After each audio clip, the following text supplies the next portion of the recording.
The world's most valuable resource.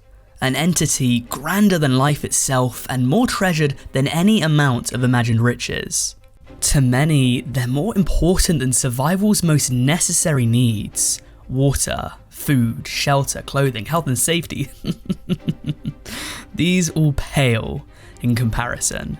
They unite people of all creeds, colours, religions and walks of life. They're truly one of the universe's most agreeable common denominators. From the peaks of Mount Fuji to the lakes of Los Angeles and everywhere in between, we all know their name.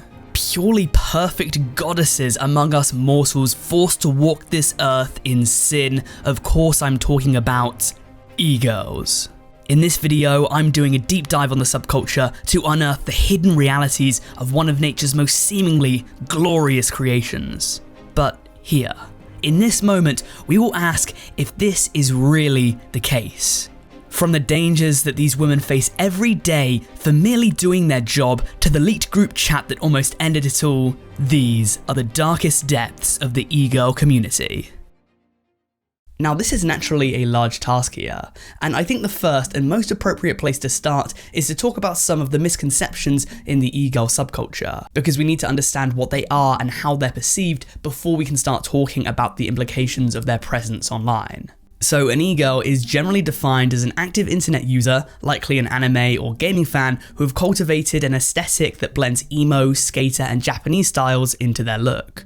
The term has apparently been around for a lot longer than you'd expect, first appearing in the Urban Dictionary in 2009. Back then, it was deemed as an insult. But it was as of the rise of TikTok that these girls reclaimed their word, and this is when they really came into the limelight, quickly becoming one of this generation's most large and recognizable subcultures. However, because this is such a vast community, a lot of people generalize, or they tar them all with the same brush. They assume that all E-Girls are young, depressed, pill-popping, promiscuous introverts.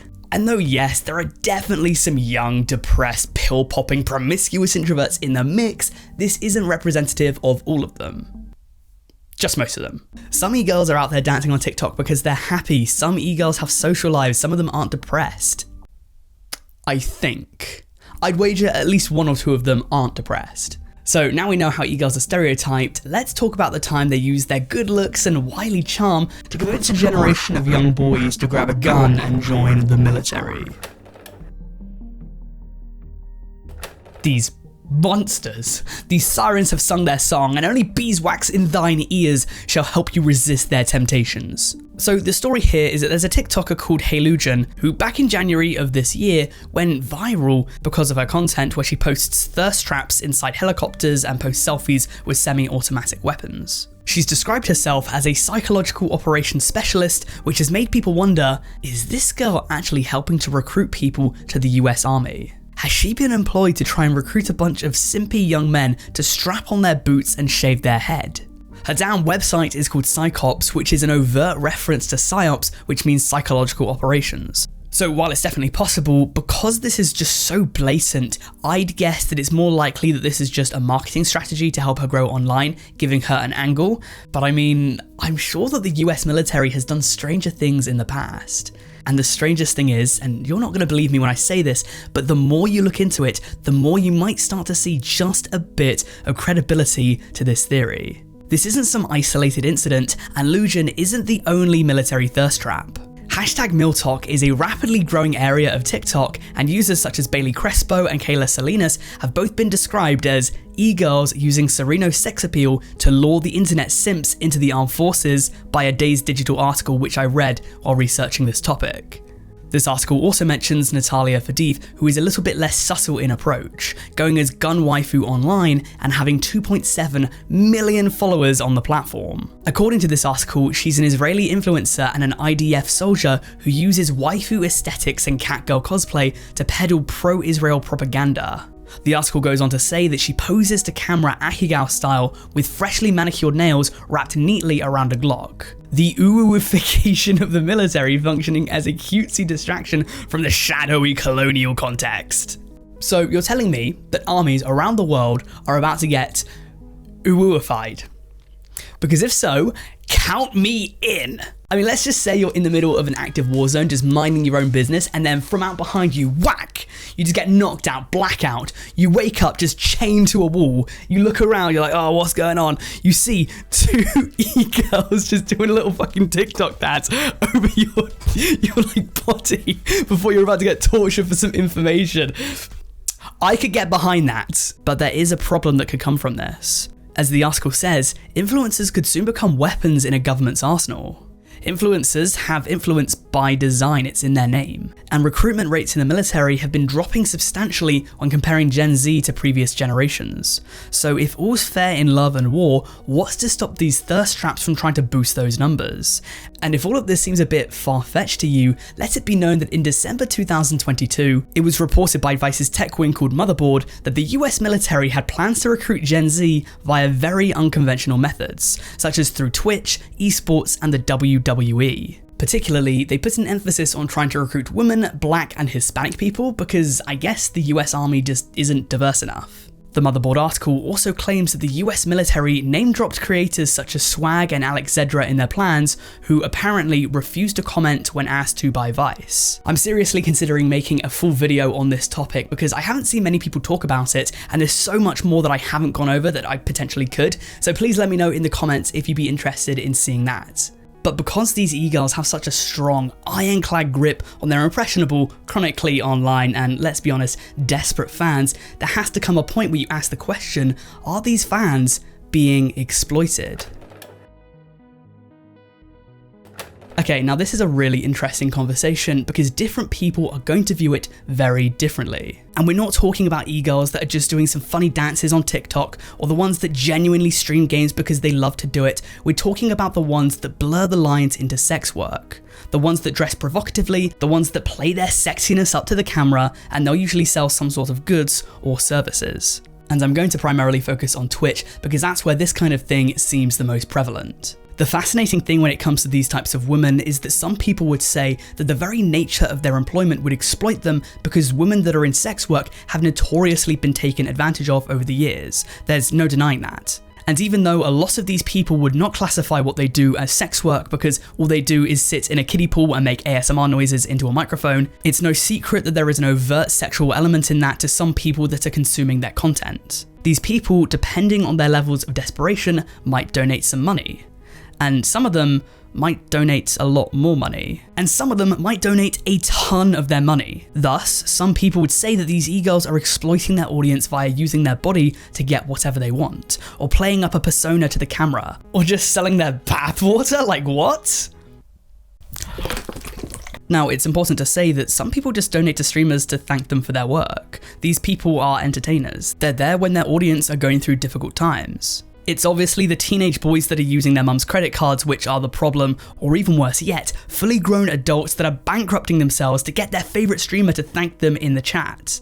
But I don't want to oversimplify here because there are a lot of varying reasons why one might simp for a woman online, and also let it be known that it's not just men simping towards women which is a problem, there's women on women, men on men, men on women, women on men, and all the rest. During my research, I was able to track down this website, now called epal.gg, but formerly known as egirl.gg. And it's a platform in which you pay some money, seemingly about £5 for 30 minutes, though some streamers' prices are higher, and after you pay them, you can play with these streamers or talk to them in chat, guys or girls or whoever. At the end of the day, these sorts of streamers do not care about you, you are just a paycheck for them. This study that I found on the subject drew two conclusions from this.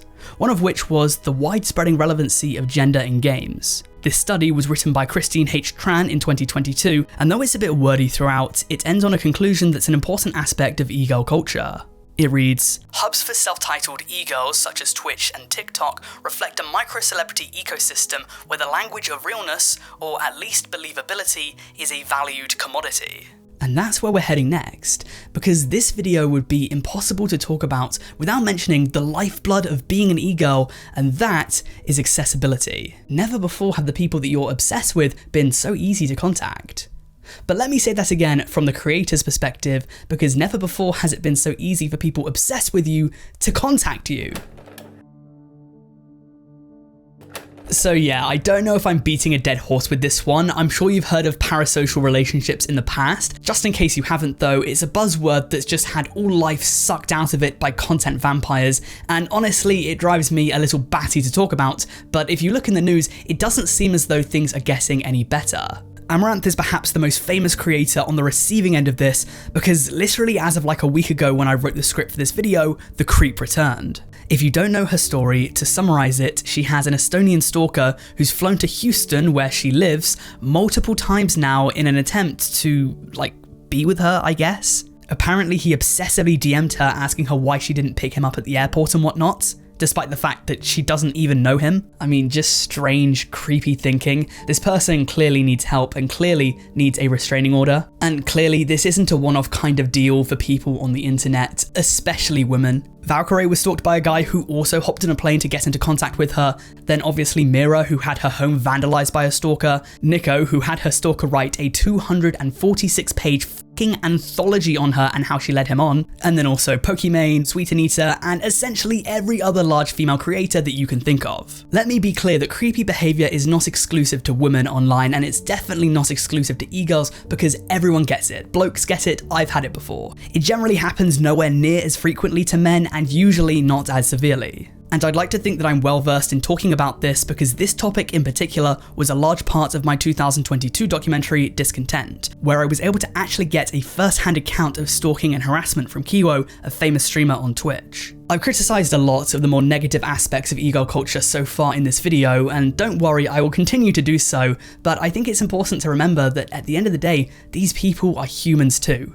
It's very easy to forget that. And I think it's so important to carry on talking about this because it doesn't look like too much is changing, and I honestly worry that we could be looking at tragedy not too far in the distant future. There is a very real chance of something awful happening if we don't figure out a way to stop this kind of behaviour. I usually don't speak from the heart very often in my videos, but I just wanted to say that. Anyways, on a less depressing note, let's add a little bit of spice into this video and talk about the e-girl group chat leak. So this story became headline news in online spaces, and if you've never heard of it before, strap yourself in, buckle up, because this is going to be one of the wildest stories you hear all week. So we need to take things back to January of this year, literally 5 or 6 weeks ago, because it was then that a Twitter user by the name E-Girlfriend, otherwise known as Law, tweeted this, which are a few screenshots of this absolutely rancid group chat between several e-girls who have been named and shamed as Lil Roryvert, Pixel Girlfriend, Swoowookie, Super Etchy, and then this girl here known as Amber, but her handle was @Mimsy. These girls were exposed to the world red-handed, just saying the most spiteful, vindictive, and mean-spirited things to others. They were accused of being fatphobic and also of reportedly using racist language too. Like, there were a lot of N-words apparently being used, and I'm not talking about your nincompoops and nimrods either. These e-girls were exposed for the whole world to see. Their group chat was essentially like the burn book from Mean Girls in that iconic scene, and like, these girls had to do some damage control. They started by deleting some tweets and messages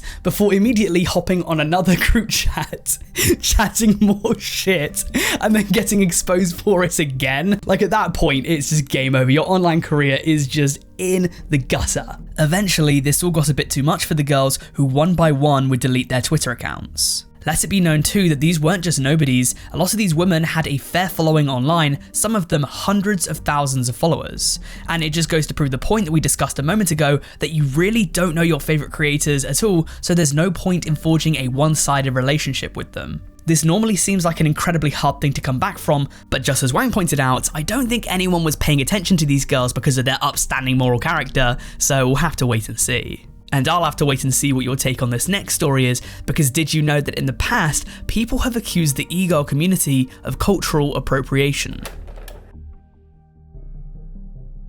Yeah, if you weren't aware of this, over the past few years, there have been some people that have criticised the gamer girl and e-girl aesthetic of appropriating different culture styles, particularly Japanese. Now, it's no secret that the e-girl aesthetic is at the very least heavily inspired by Japanese streetwear. It's noted at the very top of the Wikipedia page that aspects of East Asian culture such as anime and K-pop are inspirations for the style. But it's obviously not a clear rip-off because it was also inspired by punk, emo and skater aesthetics, which are more traditionally Western. Additionally, if we're talking about characters that inspired the movement, many people claim Ramona Flowers and Harley Quinn to be pop culture icons that have their styles drawn from in the aesthetic. So clearly it's not as black and white as the idea that the e-girl movement has been plainly ripping off from Japanese culture. But this hasn't stopped a number of journalists and writers from creating online articles about it. For example, 2 years ago, Ashley Barton wrote an article titled, "This recent trend among gamers isn't an aesthetic, it's racism." And in this article, she claims that e-girls had come under fire at the time for Asian fishing, which is essentially where white people especially were changing their looks to seem more Asian via the use of makeup. Apparently white girls were using makeup to give themselves more traditionally East Asian facial features. She cited Slightly Kiki, a Korean American TikToker with about 50,000 followers, as a source, and Slightly Kiki admitted that this was neither an important nor a pressing issue for the Asian community, but it fetishized the culture, and it added to an anti-Asian sentiment. It reduced them to what Barton called an overall sexy caricature of what Asians look like. In 2021, this same sentiment was shared by Sid Hoped of the Daily Nexus, the newspaper of the University of California, Santa Barbara, in an article titled, "Your Gamer Girl Aesthetic Has Real Consequences." And it cites a Teen Vogue article to back its point that back in 2021, there was a TikTok trend called the Fox Eye Challenge, whereby participants use makeup to try and allow their eyes to appear more Asian. Now, of course, not every e-girl is taking on the Fox Eye Challenge, but it is a small, perhaps unwelcome part of the e-girl community. And more broadly, our generation, in the West at least, seems very invested in East Asian culture. But whether they care about Asians as much as they claim to might be another story. The author of the Daily Nexus piece writes, "They do not want Asian people around. Instead, they want our food, our clothing, our trends and our aesthetics. But not us. Never us." Which makes me want to ask any and all Asians watching this video, what do you think? Is the e-girl aesthetic and culture appropriation or appreciation? This is a belief held by a small number of people, no doubt, but this opinion does exist. The Huffington Post, for example, had similar concerns. But this might be stemming from a more positive place, that being that East Asian popular culture specifically is becoming way more common in the West. And is culture not meant to be shared and enjoyed? But this might come at a bit of a price too, because throughout my research I found one common thread, a warning in place, and that is the sexualization of Asian culture and how e-girls have infantilized it. And if you don't know the term, it means to treat people as children regardless of their age, and in reference to what we're talking about, to infantilize a look that you also sexualize. I mean, this is clearly problematic. So let's have an open conversation about society's beauty standards towards women in particular. Traditionally, they're held to a standard where they're primarily sought after in their 20s. I mean, don't get me wrong, there are still plenty of absolutely stunning women in their 30s and 40s or even 50s who might be considered very beautiful, but generally, if you compare them with the ages of the most sought after men, there's just no contest. I took a look at the Economic Times Sexiest Man Alive for the past 10 years for research purposes, and I found that the average age of their sexiest man alive was 40.3.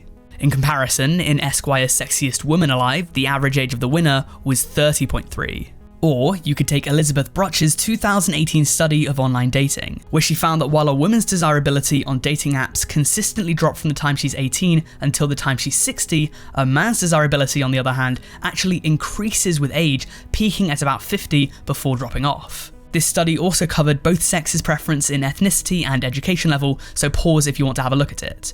But relating this back to e-girls, even their name, e-girls, could be considered infantilizing. Obviously, you have e-boys on the flip side, so it's not exclusively a female issue, but the underlying theme here is that youth is at the center of beauty standards. Clearly, there are biological factors for this that we just can't escape. Youth is peak fertility, youth is peak strength and physicality, but is this aesthetic going too far? The Daily Nexus article writes, "These gamer girls take to Twitch and actively stream in this Asian fishing makeup, often dressing in infantile clothing and acting in a submissive demeanor that reinforces the concept of Asian women as subservient, childish, and dainty." So clearly, infantilization and racial stereotypes are going hand in hand. It's strange that this hasn't been spoken more about. But there is also a flip side of the argument, and there are 2 points I want to bring up here. Firstly, e-girls are not the first generation of women to be infantilized. Since the dawn of media, and even prior to it, it's happened over and over. It happened to Britney Spears 20 years ago, Marilyn Monroe 70 years ago, and I'm sure to many more before then. But secondly, there's the idea that this sort of aesthetic is only sexualized if you think it is.